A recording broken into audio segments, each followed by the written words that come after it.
It's been a minute since we've done a mailbag, so let's open that up to talk about Celtics Lakers, Jrue Holiday in the dunker spot, Neemias Queta's future, and who do I least want to step into a bar fight with? It's all right now on the Locked On Celtics podcast. Be ever ready. Recognize the city of champs. Boston, baby, we do what you can't. Locked on number 18, Tatum and Brown, J-team, step back. We gon' wet that and slay teams. Of course, the Celtics, who else could it be? Screaming like KG with the Larry O.B. Karalis above average, assessing the team status. Best daily pod, no cap, salary matching. Clutch like Bird the DJ, keep John on replay. Prime time, dapping up the truth on the sideline. Raining J's, how it started, raising banners, how we finished. Locked on Celtics pod, home of the winners. B. Hey there, welcome back to the Locked On Celtics podcast, right here on the Locked On Podcast Network. It's your team every day, and I got you every day. A free, fresh podcast that drops directly to your device if you subscribe. So open up that podcasting app, hit that subscribe button right now, and you'll get this show. You can get the show on YouTube. Ring the bell there, get notified when the video drops. Get into the comment section. Let me know what you're thinking about the show, about what I'm saying, my takes. What are your takes? Let me know. I'm John Karalis. I used to play a long time ago in a galaxy far, far away. And today I am covering the Boston Celtics for Boston Sports Journal and really for you. And also for you, this Mailbag podcast, which is brought to you by Gametime. Download the Gametime app, create an account, use that code LOCKEDONNBA. You get $20 off your first purchase of last-minute tickets to whatever you want. Later on, I haven't done a mailbag in a little while, so we'll get into some fun questions later on. I'll talk a little bit about Draymond Green. We'll talk about Celtics reviews. We'll talk about bar fights in the NBA, because I guess in honor of the Kevin Garnett, the forever awesome Kevin Garnett bar fight interview with Craig Sager after a win, I think, over the Orlando Magic in like 2009 or 2010. We'll get into Neemias Queta. We'll get into a lot of stuff, but let's dive into the mailbag here with Jarrett, who says the NBA should make Celtics Lakers on Christmas Day an annual tradition. It makes too much sense, so it probably won't happen. I love the idea of Celtics Lakers on a meaningful day. They could always just play on Christmas and Martin Luther King Day, but it is difficult. I will say that before we start blaming the NBA for doing something not doing something that makes sense, got to also consider that there are arenas involved. There are schedules involved. The Celtics have to share their arena with the Bruins, and there's concerts and there's whatever. And so there's a kind of mix of things that don't allow the Celtics to always have their arena, that don't always allow the Lakers to have their arena. And so it's not just the league going, let's do something different. But I love the idea of the Lakers and the Celtics being in a game like that. Also, Lakers Celtics is always like a big deal no matter what. So yeah, I would expect it to be that's something that should, but also keep in mind as well, every once in a while, Lakers suck. Celtics will suck. Not right now and not for a few years, we hope. But the Celtics, when they rebuild post-Tatum era, the league's not going to want to put those guys on Christmas Day. The league's not going to want to put the post-LeBron Lakers on Christmas Day. So shouldn't always be an annual tradition. You just keep that in your brain when it comes to scheduling as well. All right, let's get to Juan, who says, as you've mentioned recently, Jaylen has been awesome and keeps playing better every game, trusting his teammates. Is it time for Tatum to grow in that area too, or is he exempt because he's the superstar of the team? Oh, Juan, this is, I included this to highlight what Tatum actually did against the Lakers, which was he did some of the he trusted teammates. He has been trusting teammates.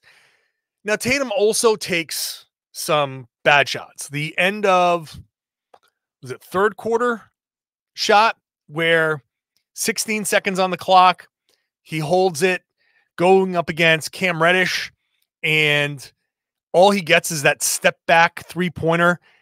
Those shots are terrible, and he has to stop taking those shots. Tatum at the end of the quarter, end of game, whatever, just taking a fadeaway, pull up, a 3-pointer when it's not necessary is like, it's becoming the thing. It's becoming the thing that people are latching onto. And because he's done it now twice he did at the end of the Warriors game, absolutely shouldn't have taken that shot. Again, to rehash for people who didn't listen, I was okay with not taking the timeout. I was okay with keeping the Warriors defensive personnel on the floor. I was also okay with not calling the timeout with 7 seconds left with Tatum with the ball in his hands, because I didn't want to embarrass Tatum in that spot either by calling a timeout. That's a complicated ego management thing. You can't do it that way. The Celtics absolutely need to run plays in that spot. They need to call some plays, and Tatum has to take that next step. To the question here, in certain situations, he has to take that next step of look at the film, look at the numbers. Just be blunt with Jayson Tatum, Celtics coaching staff.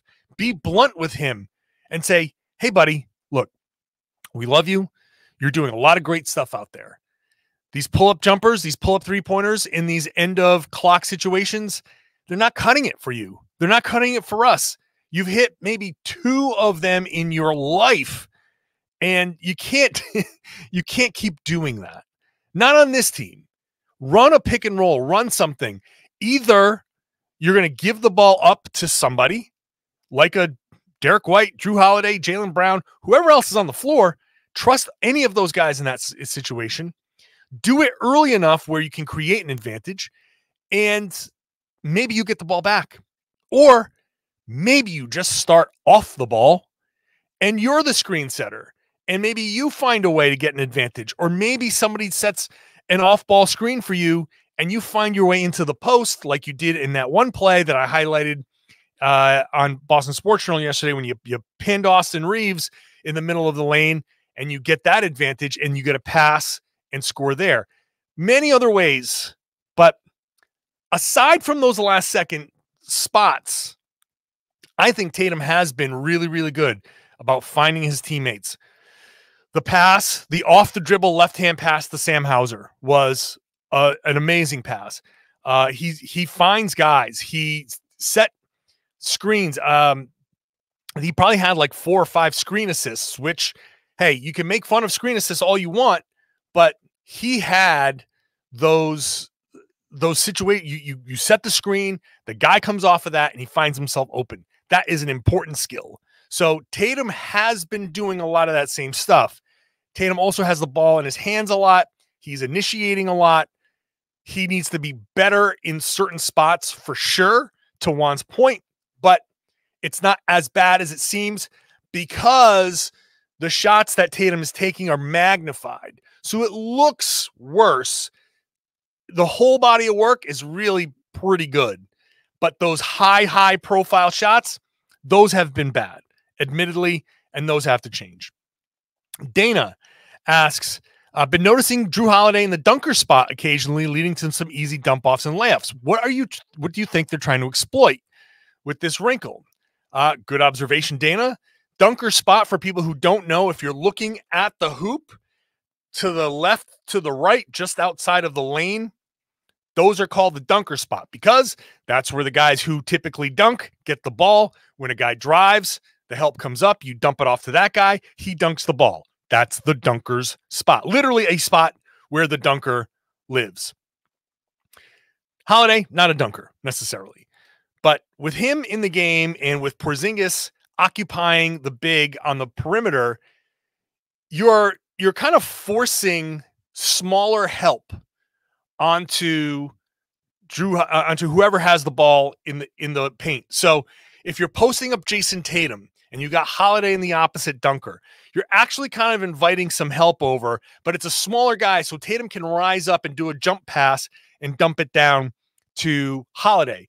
The help coming over is not big enough to account for the guy who's handling the ball, be it Tatum, be it Jaylen Brown. And if you decide to go with a bigger guy on Holiday, you are now inviting a mismatch somewhere else on the floor. So maybe the play would be to kick it out to the perimeter and go to a different kind of mismatch where a bigger defender might be on Jaylen Brown or Derek White. So you're creating mismatches. You're specifically putting a small guy down there and daring them to make a decision. And by making that decision, either the helper is coming over and he's too small to bother, especially Jayson Tatum's line of vision, or you're changing your coverage. Maybe you're inviting a zone defense, to which the Celtics would just answer by picking it apart. They haven't been flummoxed by zone defenses this year at all. Too many different options. So it's a nice little wrinkle that I will also say it's not strictly Joe Mazzulla's doing. The Bucks have done that same thing too. It's not something new for Holiday, but that's what they're doing. By putting him there, you're kind of daring the other team to make a decision. And what makes that possible a lot of times is having Porzingis or Al Horford on the floor that occupies the big, and the big's not in the dunker spot. So it's a good little wrinkle, and I think it's a fun little thing that the Celtics are doing. Coming up next, Neemias Queta. What's his future? Payton Pritchard and sacrifices. I'll talk about all of that in just a second. Today's show brought to you by eBay Motors. They have partnered up with Locked On Fantasy Basketball host Josh Lloyd to bring some of the best fantasy picks each week, all season long. So whatever you're preparing for fantasy-wise, they have you covered. So here's this week's eBay Guaranteed Fit fantasy picks of the week. A few good choices here. Dante Exum in Dallas, Jaden Ivey for Detroit, excuse me, which we're going to see in a couple of days here on Thursday. So we'll get an up-close view on whether Jaden Ivey is going to be a good fantasy ad or not. Jalen Johnson, he's somebody that's coming back from injury and could pick up some stats for you. We just saw Taurean Prince for the Lakers, and he dropped a bunch. If you're looking for three-pointers, he could be the guy.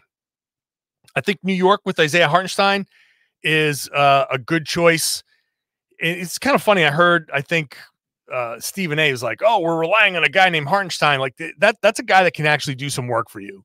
He's good enough in this spot to get some numbers, and so I think that could be a good choice for you as well. Josh Lloyd from Locked On Fantasy Basketball is going to help you win your fantasy championship. And eBay Motors knows a championship team is about each player being a perfect fit. It's the same with your ride. With over 122 million parts for your number one ride or die, you can make sure your ride stays running smoothly. Brake kits, LED headlights, roof racks, bumpers, whatever your baby needs, eBay Motors has it. And with eBay's Guaranteed Fit, it's guaranteed to fit your ride the first time, every time, or your money back. Plus, at these prices, you are burning rubber, not cash. Keep your ride or die alive at ebaymotors.com. eBay Guaranteed Fit is only available to U.S. customers. Eligible items only. Exclusions apply. Thank you for making Locked On Celtics your first listen every day. Go check out Locked On NBA. I'm doing this show before the games on Tuesday night. Then I will be watching many of the games on Tuesday night or paying attention to the games. And then hopping on with Andy Kamenetsky of Locked On Lakers, filling in for Jake Madison, who's my usual co-host. But it's been like a month since we've done a show together. Anyway, Celtics Lakers continues on Locked On NBA. So make sure you check out that show tonight. Let's get back into the mailbag here. Jim and Michael both want to know about Neemias Queta. Jim says, do you think he could take Luke Cornett's minutes? And could Queta play in the playoffs with his two-way contract? Michael wants to know, what do we have here? I like his energy level and his ability to hold his own when switched onto perimeter players. So I think he could take, and he did take, Luke Cornett's minutes against the Lakers. I think that was a function of the matchup. I think what the Celtics now have is two different bigs that they can go to based on the matchups. So this means that Luke Cornett will get some DNPs. It also means that that Queta will also get some DNPs because he's not right for certain matchups. And look, I called him kind of lumbering the other day, and people said that's not the right word. I'm like, okay, fair enough, not the right word. Not super athletic. He's slower than a lot of guys. He's slower than Luke Cornett. He's not as fluid as Luke Cornett, and Luke has better touch around the rim. Queta is not a good finisher necessarily around the rim. He gets a ton of offensive rebounds off his own misses, and credit to him for sticking with it. Credit to him for putting them back, and he can catch and finish lobs and stuff like that. I'm not saying anything against what he is capable of doing, but also Luke Cornett has some value, and I think there's just going to be some situational stuff here. He cannot play in the playoffs on his two-way contract. He will have to be upgraded to a standard contract. The Celtics should not be in any hurry because they get him for 50 games during the regular season on his two-way contract with no limits to how many minutes he can play. So he's going to get some DNPs no matter what. So they can get to that 50 games pretty comfortably without needing to occupy an open roster spot. Keep that open spot. If you need to make a deal, if some deal does come up where you need to do a 2-for-1 or something like that, an unbalanced trade, and you need to keep that spot open, you do it, and then you figure it out from there. Maybe you upgrade him later. Maybe you don't upgrade him because, I don't know, depends on playoff matchups. And do they trust him in a playoff situation? Maybe they do, maybe they don't. But he's good enough to play and eat up minutes and be effective. Good rebounder, good shot blocker, good rim protector, but still a little slow, not as fluid. So he is going to be prone to fouls and stuff, but a really good addition to the end of the bench. And, you know, you want to keep him around for a couple of years, see how he develops. Absolutely. Could he be a long-term solution at a pretty good price? Absolutely possible. So, but for now, let's status quo on Queta. And if there's a position for him and there's the open spot for him, they can upgrade him at the end of the season, towards the end of the season, and he can play in the playoffs. So I like what they have. And yeah, that's it. Griffin says, after watching Pritchard put up another great performance against the Kings, are you ready to reconsider your position on managing expectations on this season? In short, are you done being a hater? Oh, I know it's joking. I know you're joking, right? I know you are joking, right? It's a joke, right? Because I'm not a hater. I know I'm not a hater. You know I'm not a hater. I'm being realistic when it comes to Payton Pritchard. He is he's a really good contributor, and he's found his rhythm a little bit. He's still going to have his games where he doesn't do a whole lot, but he's going to have his games when he has the opportunity to hit some shots, and he'll do that. He's a good basketball player. I've never said anything that he wasn't. I just know that he's a better basketball player with a ton of opportunity and a ton of minutes. When the Celtics are fully healthy, then he doesn't get as many minutes, and that limits his contributions to some degree. I don't think I'm speaking out of turn when I say that. I feel like that's kind of where he is, but he's really good. He's really good. But doesn't make him any taller. And come playoff time, and when there's an obvious mismatch on the floor, he can be somewhat of a problem. And maybe you just don't play him as much in some of those games. But it's not disrespectful to him. He is what he is. He's not Jaylen Brown. He's not Derek White. He's not Jrue Holiday, but he's really good. He's a good guy to have off the bench. Matthias asks, there's been so much talk lately about Celtics making individual sacrifices in quotes. Why is this thing so surprising and newsworthy? Don't NBA players like to win? It's newsworthy because players don't often really like to sacrifice a ton. And I will say, I don't think people fully understand how much of a job this is to guys. Yes, they want to win. They're all competitive. They want to win. A great many NBA players want to win ... in their own way. And that's been part of the problem. I think that's been part of the Celtics problem.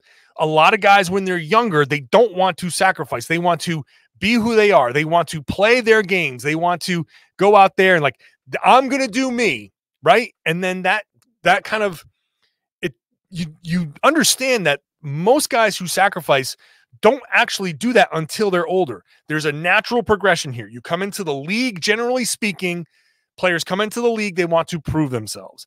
Then they prove themselves a little bit. Then they want to get their contract. They want to get the big contracts, sign that big first deal, maybe get to that big second deal. And then once they get to that point, then they get more willing to sacrifice because they've got their money. And first and foremost, hate to tell you this, but young players want their money first and foremost. This is a job. This is what they get. This is what they do. This is what they get paid to do. And are you going to sit there and say, well, they get paid millions of dollars. They get plenty of money. Yeah. And their earning power stops when they're like 32, generally speaking. Like Payton Pritchard, when he gets to be 33, 34, might be out of the league because he's not the elite stick around at 32, 33, 34. And then those guys start to tail off. The best of the best, except LeBron, you're done with the most of your earning power by the time you're in your mid-30s. And assuming you live a normal life, you got about 45, 50 years left. And that's a long time to be living off the millions of dollars that you've made. Now, you can do it, but also it's not easy. You live a certain lifestyle, and it's tough. Like, how do you maintain that? You can make millions of dollars. You got to make sure, like, okay, I got to plan this out. I got to do this retirement. It's just not easy to do. So guys, this is their jobs. So it's easy to say, yeah, just make a sacrifice because you want to win. Yeah, okay, but that's fine. But easy for you to say, you're not the one with millions of dollars on the line. You and I work for a living. They do this for a living. And this is what makes it difficult for players to sacrifice, especially when they're younger. Because when you sacrifice, the stats go away. And when the stats go away, your bargaining power goes away. And you go to get a contract and they go, well, you were only averaging 7 points a game. You're like, yeah, but I sacrificed for you. We won. You're like, yeah, that's great. And we're going to give you $2 million a year because, that's how much you're worth. And you're like, well, I can score twice as much. We don't need you to score twice as much, but I can. Well, we don't need that. All right, well, I'm going to go somewhere that I can do that. And that's where it happens. You decide not to sacrifice. You go to a different team. That's kind of how it goes. I want people to understand this, that it's for you, it's all about winning. For me, it's all about winning. We root for the teams to win. I analyze the team in terms of wins. For them, it's a job. And they will play anywhere for any team for the most amount of money possible, because if sacrifice is going to cost you money as a young player and you're trying to make as much money as you can to maintain, to make as much money to carry on through the rest of your life, there are decisions that have to be made. I'm sorry to say that. Some guys have to make decisions. They don't think like you do. They don't think like I do. They think like NBA players. Whew, I am late on this one. I'll come back, wrap up with some fun things, including Celtics reviews. Draymond Green, that's not really fun. But we'll do all of that next. Today's show is brought to you by Gametime. Gametime app is going to get you those last-minute tickets in very convenient manner, because they show you all the prices, all-in prices right up front, so you know exactly what you're paying for. You don't get those hidden fees. You see a price, $100 on the Gametime app. When you check out, it's a $100 ticket. It'll show you the seat. It'll show you the view. So you can click and be like, oh, okay, I like this view. This is worth my money. they will have last-minute deals. They have the best price guarantee. So if you find tickets in the same section or row for less, you get credited 110% of the difference. So they will make sure that you're made whole in that regard. Tickets go right up until the start of the event.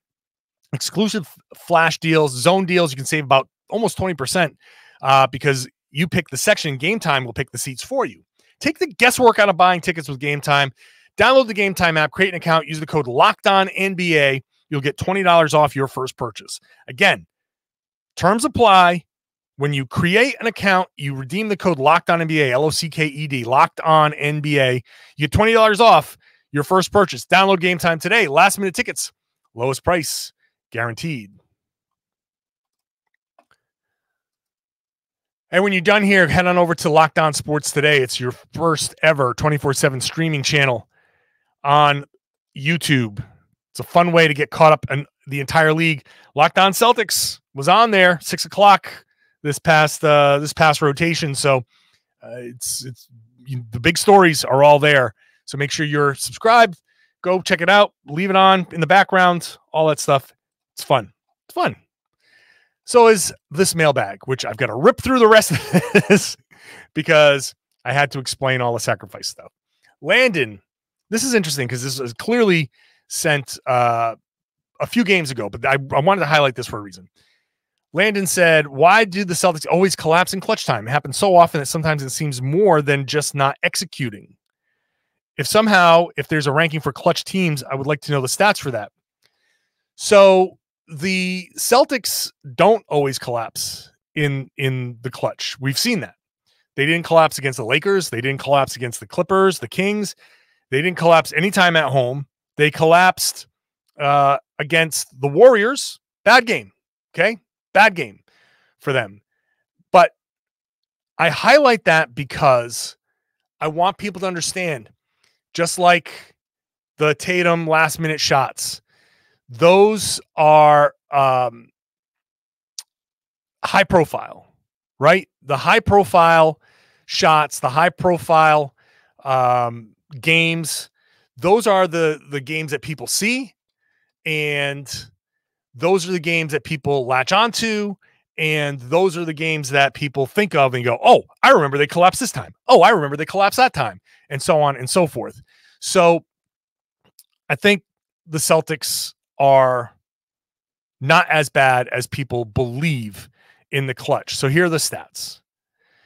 Clutch, just offensive rating, Celtics are 15th. Clutch defensive rating, the Celtics are 12th. Okay, not great, not great. Clutch net rating, the Celtics are 12th. But it's plus 5.9. So they still are positive. It's not the best, no doubt about that, but they're not full on collapsing in the clutch. Now, the biggest issue here is that Boston has the slowest pace in the clutch. This is the number one thing. And I will give you this. They are the slowest paced team in the clutch, and that has to stop because they are a normally fast-paced team. And that's something that, now that they're home, I'll make sure that I get a question into Joe Mazzulla about that, because that's something that they really need to change. You can't have that much of a departure from what you normally do. Now, clutch time typically slows down. I think look at the Clippers. Well, no, that's not a good example here because they play slow no matter what.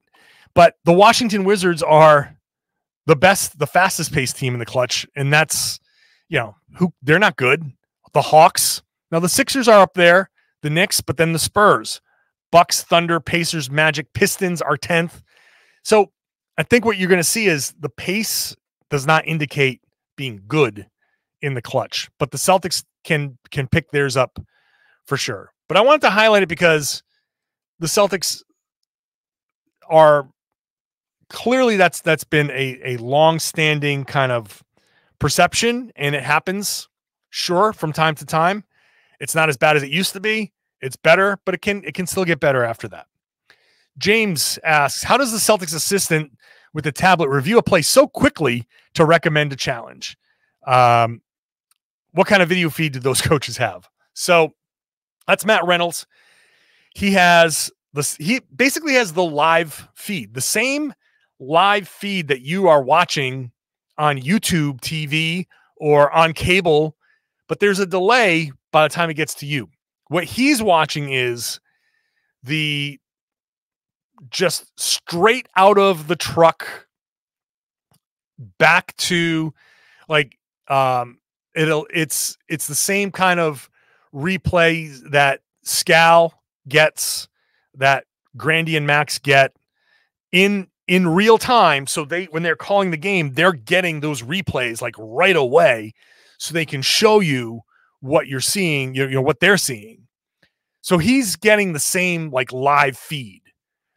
Now it takes, by the time it gets to you on cable, which is the fastest, they've added a 7-second delay in case they need to, you know, censor anything like swearing or something. If you're on YouTube TV or a streaming service, there's typically about 40 seconds, 45 or so between what happens in the game and by the time it gets to you, because not only is there a delay, then it has to go through the internet, and the internet adds a lag time. And by the time it goes through all the different channels it's supposed to go to, you're almost a minute behind. And that's how so many people watch now. So that's why it seems so quick for him. He's just got the live in arena feed.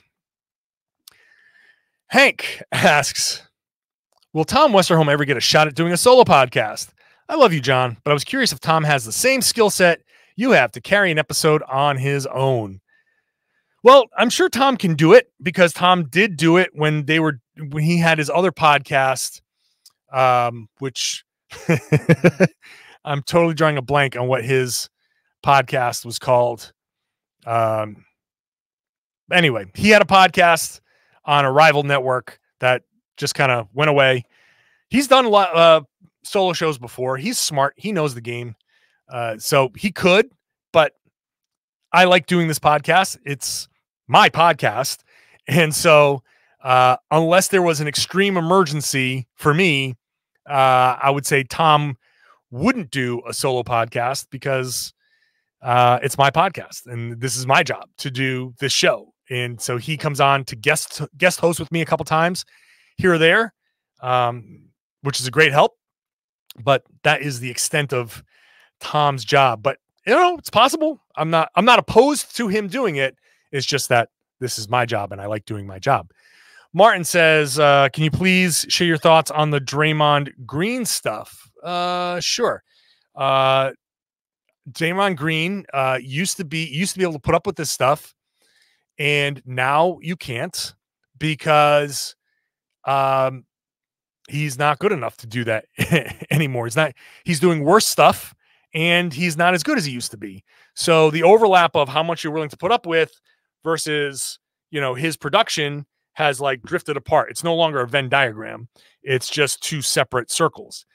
I think what he's been doing this season is the sign of, like, I'm glad that they went the anger management route, because it's very clear that he's crossed the line.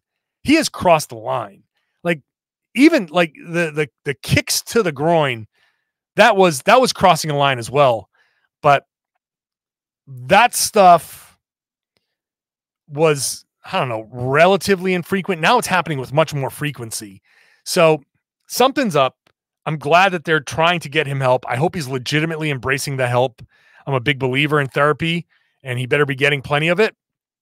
And so I feel like that's kind of where I stand. I think at this point, he shouldn't be allowed back into the league unless he's demonstrated that he's got things under control, because he's going to be in these emotional spots. He's one of those guys that feeds off his own emotion, like Kevin Garnett did, but there has to be some level of a check. And that's the simplest way I could put it, because he's crossed the line. It's almost like he doesn't want to be in the league anymore. So anyway, those are my quick thoughts on Draymond Green. Felicity asks, out of the teams that have yet to win a championship, which ones are you rooting for the most? What would the most fun matchup for a finals out of those teams be? So here we go. We've got non-NBA champions: Brooklyn, Charlotte, Indy, Clippers, Grizzlies, Minnesota, New Orleans, Orlando, Phoenix, and Utah. So it would have to be Orlando, Indy, Charlotte, Brooklyn. So those are your Eastern Conference contenders. I think I'm going to go with Orlando is the Eastern Conference team that I would be okay with if for some reason it's not the Celtics. The Western Conference contenders: Grizzlies, Timberwolves, Pelicans, Suns, Jazz, Pelicans all the way, because New Orleans is my favorite non-Boston city. And so I will be rooting for the Pelicans. And that's it, because they know how to party down there. And that would be a wild celebration. And I'd go down there just for that celebration. I mean, I would go down there just for that celebration. And then finally, James asks, who's the last person you'd want to get into a bar fight with who's currently in the NBA? The scariest player. I feel good about my chances in a bar fight with a lot of guys. But James Johnson is absolutely not someone. If it was me and James Johnson, I'd be like, crap. Because not only is James Johnson 6'7", 240. Now I'm 6'5". We'll call myself 265. It's not the best 265 I've ever been in my life. I'm 50 years old, so I'm an old man. So I'm getting into a point where I'm gonna have to fight a little dirty. But James Johnson is 6'7", 240, and he's a black belt. He's trained. And it's the number one thing. If you're ever getting into a fight with somebody who's trained, you're going to lose unless you've got some training yourself. Because a lot of people don't know how to throw a punch. And James Johnson does know how to throw a punch. I've also been trained. It's been a little while. It's been a few years since I've gone into my karate training, but I am technically. So a few years ago, I moved to New York. More than a few years ago at this point, when I was training for my black belt test. I did not actually go to my black belt test because I moved away and I just never got to it. So I'm not a black belt necessarily, but I still have a lot of those skills, I'd say. And if, I don't want to fight James Johnson, but if I ever had to get into a fight with somebody, I feel good about my chances of at least doing some damage, even in my advanced age. Because if you know how to throw a punch, you can get yourself out of a lot of trouble. If you know how to defend yourself, you can get yourself out of a lot of trouble. And being able to defend yourself at my size, that adds a little bit of something extra, because I got a lot of weight behind me if I had to throw. So, but shout out to Lotus Studios in North Attleboro, Massachusetts. Michael Killian's an excellent instructor. If you're in that area, just free shout out to Lotus Studios. Lotus Studios is awesome. He does a great job with kids, adults, all ages. And I got to give him a call. I got to get back into that. It's fun. Great for your body, great for your mind. I understand why Joe Mazzulla does it, because it's a good test of your physical limits. It's a good test of your mental limits. And it's a good place to get grounded and understand what's important. So I love it. I love that stuff. So I recommend Lotus Studios in North Attleboro, Massachusetts. Go check it out. Do not fight James Johnson. Nobody do that, because that would be bad for you. What would be good for you is subscribing to this podcast. And if you are not a subscriber, this would be a good time to do it. Open up your app, hit subscribe, go bloop, subscribe, and I will gladly deliver to you free podcasts 5 days a week, at least 5 days a week, sometimes 6, like this week, because the Celtics play Thursday, Friday. I will do podcasts Thursday and Friday. So you get 6 podcasts. You get an extra podcast from me this week. So make sure you subscribe, get onto that YouTube page. If you're a regular listener, if you're a subscriber, hop into that comment section. And I'd love it if you shared the podcast, spread the word, tell everybody they should be listening to and watching the Locked On Celtics podcast right here on the Locked On Podcast Network. It's your team every day.